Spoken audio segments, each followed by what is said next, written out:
என்ன மாதிரியான சேஞ்சஸ் எல்லாம் இந்த கோர்ஸ்க்கு அப்புறம் பாத்தீங்க? ஃபர்ஸ்ட் வந்து பாத்தீங்கன்னா நிறைய சேஞ்சஸ் நிறைய இருக்குது. சேஞ்சஸ். டிவி பார்க்கறது தான் வந்து மெயின் ஆட்டிடியூட் மாறாம இருந்தது. ரெஸ்பெக்ட் ஓரளவுக்கு நல்லா கொடுக்குறாங்க. எவ்வளவு நாளுக்கு அப்புறம் சேஞ்சஸ் பாத்தீங்க? ஜாயின் பண்ணி ஒரு 2 monthsலயே வந்து கொஞ்சம் ரிசல்ட் நல்லா இருந்ததுங்க.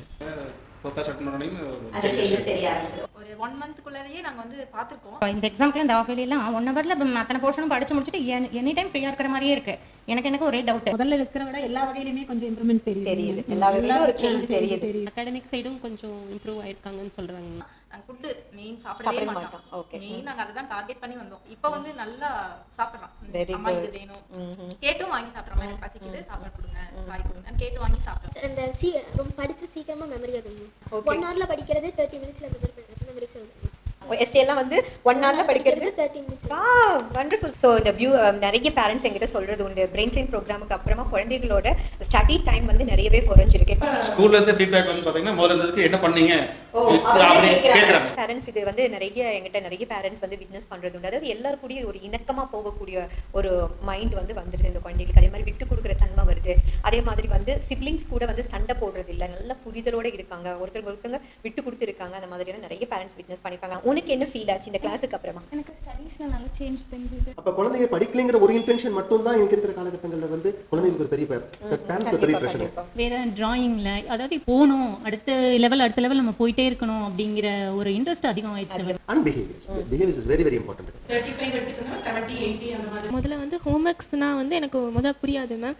இப்போ வந்து என்னால நல்லா கான்சென்ட்ரேட் பண்ண முடியும் எக்ஸசைஸ் பண்ணதுனால. உனக்கு இப்ப ஏன் வந்து எல்லாரும் கூட ஜாலியா பேசணும்னு தோணுச்சு? முன்னாடி ஏன் தோணல? முன்னாடி வந்து எனக்கே தெரியல, பேசணும்னு தோணல. ஆனா இப்ப தோணுது. எல்லாரும் கூடயும் பேசணும்னு தோணுது. எல்லார் கூடயும் பேசணும்னு தோணுது. நிறைய ஃப்ரெண்ட்ஸ் வச்சுக்கணும்னு தோணுது.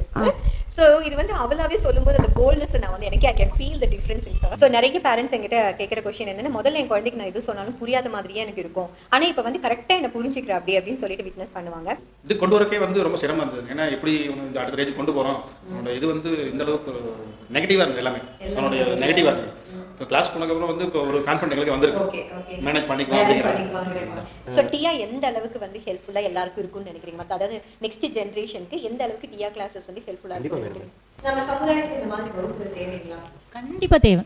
கண்டிப்பா தேவை. என்ன விஷயத்துக்காக தேவை? அவங்களுக்கு பின்னாடி வந்து இந்த மாதிரி ஒரு டேலண்ட் இருக்கு அப்படிங்கறதே வந்து நம்மளுக்கு தெரியல. என்ன மாதிரி மூவ்மெண்ட் பண்ணி கொண்டு போகணுங்கிறது தெரியல. இப்போ கிளாஸுக்கு போனதுக்கு அப்புறம் ஓகே இவனால இந்த மாதிரி பண்ண முடியும் அப்படிங்கறத ப்ரூவ் பண்ண முடியும். அந்த மாதிரி இருக்க குழந்தைங்களுக்கு இந்த கோர்ஸ் ரொம்ப ரொம்ப முக்கியம். சோ அதுக்காக அவங்களோட டேலண்ட் வெளியில கொண்டு வரதுக்காக இந்த மாதிரி வகுப்புகள் எல்லாம் தேவை. இப்ப சில குழந்தைங்க பாத்தீங்கன்னா பக்கத்துல இருக்கிற குழந்தைகள் நோண்டுவாங்க, அடிப்பாங்க. நம்ம நினைப்போம் அது சின்ன விஷயம். நோ அவங்க பிரெயின் டிஸ்டர்ப்ல தான் பண்றாங்க. கரெக்டா அவங்களுக்கு கான்சென்ட்ரேட் பண்றது எப்படின்னு சொல்லி கொடுத்தா ஆட்டோமேட்டிக்கா இதெல்லாம் போயிடும். No counselling nothing. நம்ம குழந்தை ரொம்ப அழகா தெரியும் எனக்கு என்ன சாதிக்கணும்னு நினைக்கிற வாழ்க்கையில. ஏரோநாட்டிக்கல் இன்ஜினியர், ஐபிஎஸ் டாக்டர் ஆகணும்னு நினைக்கிறேன். ஓகே, இந்த டியா உனக்கு ஹெல்ப் பண்ணிருக்கா? Yes ma'am. கண்டிப்பா ஆயிடுவியா? சோ வருங்கால ஐபிஎஸ் கூட நான் உட்கார்ந்துட்டு இருக்கேன். வித்தியாசங்கள் தெரியுது. அண்ட் ஆல்சோ சொசைட்டில குழந்தைகளோட இருக்கும் பொழுது அவனுக்கும் தனித்துவம் தெரியும். ஒரு இண்டிவிஜுவாலிட்டி. கண்டிப்பா கண்டிப்பா. சோ வாட் பேரண்ட் அதுதான் ஒரு சந்தோஷம். கண்டிப்பா நம்ம குழந்தை தனித்துவம் மிக்கவனா இருக்கணும்னு நம்ம நினைக்கிறோம். எண்ட் ஆஃப் தி டே நம்ம தான் அதுக்கு தான் இவ்வளவு கஷ்டப்படுறோம். Running care. நம்ம குழந்தை நமக்காக எல்லாமே அவனுக்கும் இண்டிவிஜுவாலிட்டி காட்டுறான். ஒரு 10-15 குழந்தைங்க இருக்கிற இடத்துல அவன் தனியா நேம் எடுக்கும் பொழுது நமக்கு பெரிய சந்தோஷம். எந்த அளவுக்கு ஹெல்ப் பண்ணிருக்கா? அவுட் ஆஃப் 100 டியாக்கு எவ்வளவு மார்க்? 100 மேம். 100 மார்க். அந்த அளவுக்கு டியா உனக்கு ஹெல்ப் பண்ணிருக்கு.